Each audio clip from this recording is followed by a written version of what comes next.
예수님의 재림 사건은 유일하게 남아있는 아직 성취되지 않은 마지막 하나님의 약속입니다. 이 땅에 예수 믿는 참 성도들의 소망은 이 약속 하나에 결집되어 있습니다. 그런데 과연 준비는 제대로 하고 있는 것일까요? 불행하게도 그리고 안타깝게도 성경과 현실은 이 사건이 해피엔딩으로 끝나지 않을 것임을 분명히 말씀하고 또 암시하고 있습니다.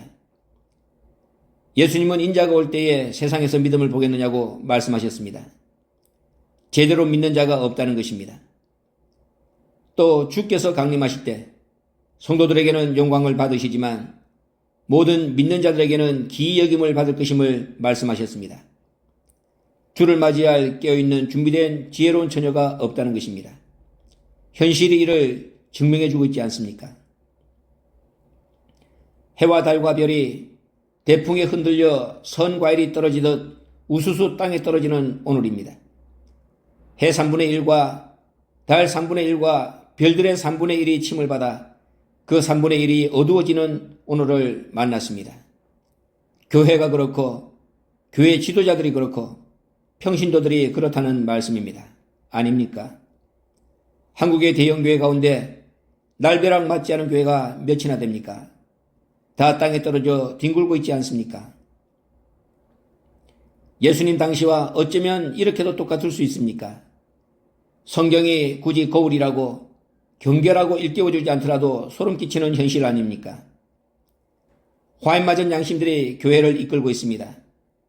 돈에 눈 멀고 여자의 눈 멀고 명예의 눈먼 소경들이 꽹과리 소리만 요란하게 울리며 교인들을 미혹합니다. 사람들이 아름다운 처녀와 젊은 남자들이 이 바다에서 저 바다까지 북에서 동까지 비틀거리며 하나님의 말씀에 목말라 생수를 구하려고 달려 왕래하다 다 갈아여 피곤에 지쳐 쓰러져 있지만 아랑곳하지 않고 자기 이만 채우고 자기 배만 위하는 그레덴들이 강단을 점령하고 있습니다. 교회도 죽이고 나라도 죽이고 하나님의 뜻도 죽이는 현대판 바리새인 세상이 되고 만 것입니다. 벙어리 개판이 되고 만 것입니다. 누구 책임입니까? 누구 잘못입니까? 누가 이 개들의 입에 독주를 부어줬습니까? 누가 이 소경들의 눈에 금태를 둘러줬습니까? 교인들 아닙니까?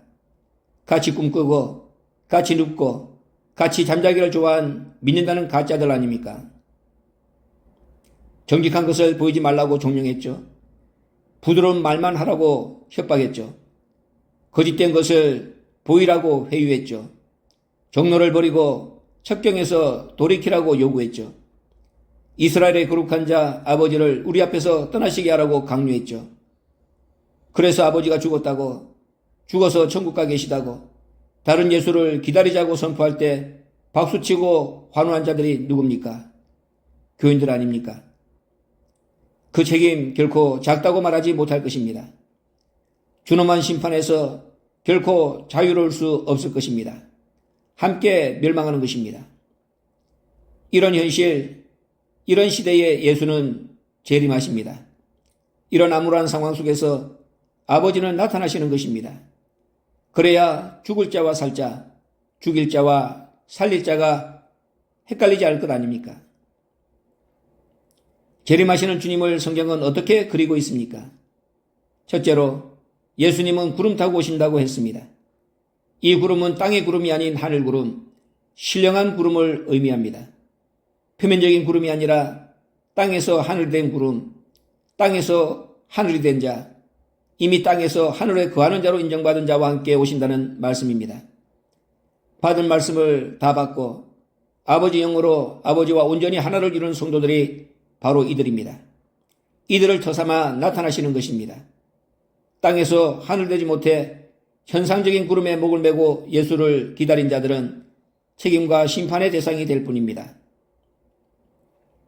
둘째로 예수님은 새 이름으로 오십니다. 예수라는 이름은 더 이상 의인된 자, 하늘된 자에게는 필요하지 않습니다.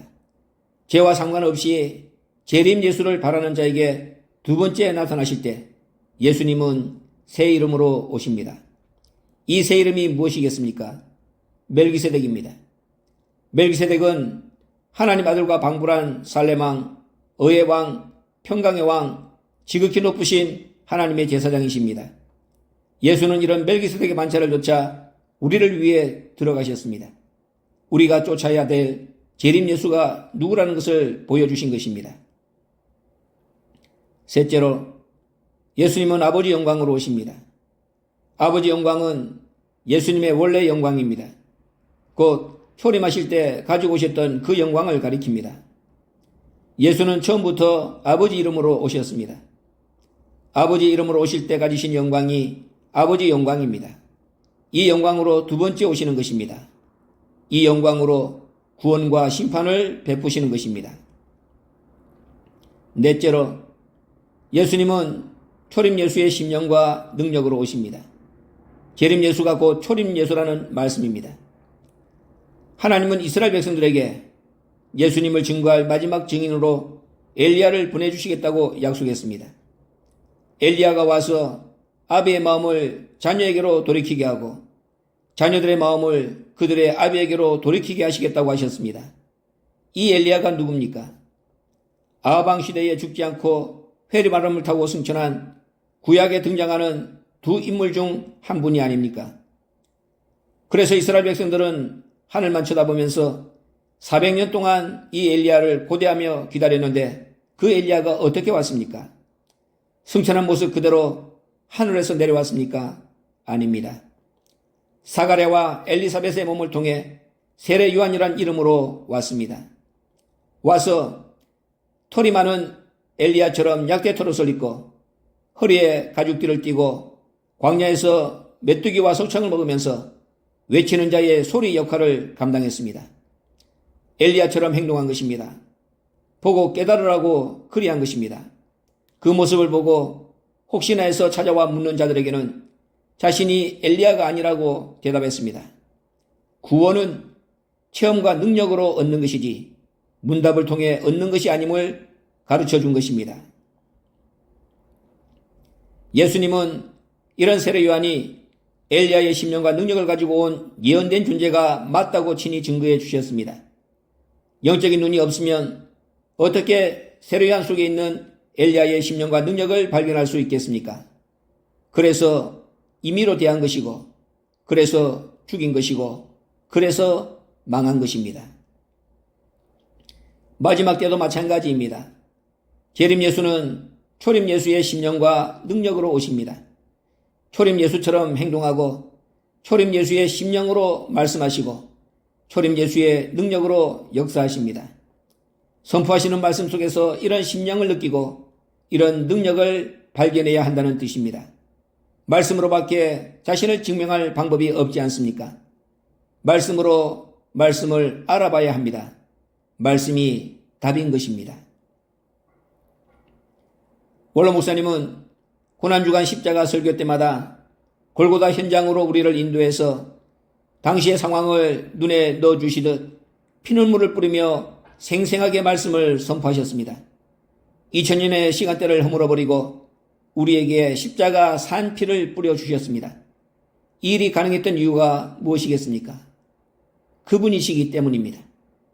당신 자신이 피 뿌린 옷을 입으신 말씀 자체이시기에 그러실 수 있었던 것입니다. 왜 말씀으로 씻어주십니까? 말씀으로 눈을 씻어야 눈을 뜰 수 있기 때문입니다. 말씀으로 눈을 씻어야 주의 법에 기이한 것을 볼 수 있기 때문입니다. 말씀으로 눈을 씻어야 우둔한 자에게 빛의 문이 열려 깨닫게 되기 때문입니다. 말씀에 눈을 떠야 영의 길이 보입니다. 예수 안에는 신성의 모든 충만이 들어있습니다. 그 신성의 충만함이 육체로 거하시는 것을 보지 못했기에 목수의 아들이라 몰아붙인 것입니다. 그 부모를 안다면서 하늘에서 내려왔다 말씀하신 예수님을 귀신 들렸다고 배척한 것입니다. 질그릇 속에 담긴 보배를 놓친 것입니다. 원로 목사님을 대하는 우리의 눈도 마찬가지입니다. 어떤 눈으로 그분을 봤습니까? 어떤 눈으로 그분을 보고 있습니까?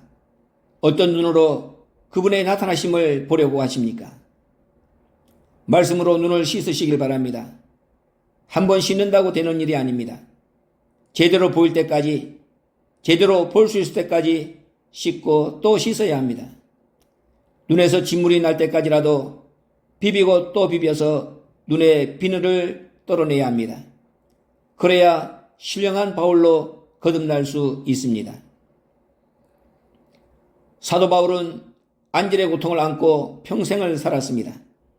자고하지 말라고 하나님께서 바울에게 안겨주신 사단의 가시가 안질이었습니다.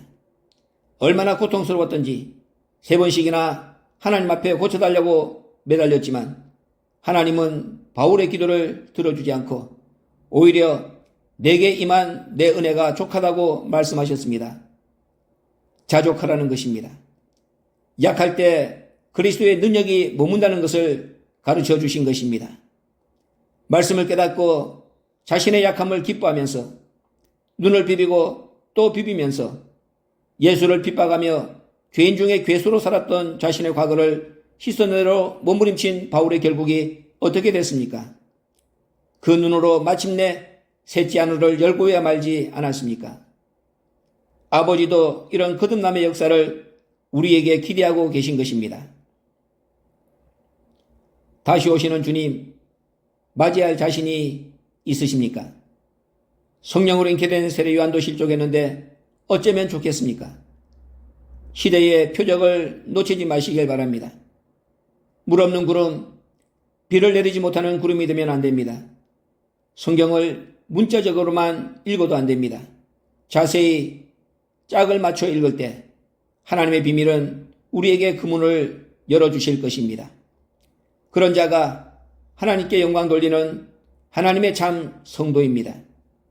예수 그리스도께서 육체로 오시고 또 임하심을 부인하는 적그리스도의 영과 대적에서 인자의 역사를 세상에 선포하는 지혜롭고 슬기로운 주의 신부 되어주시길 부탁드립니다.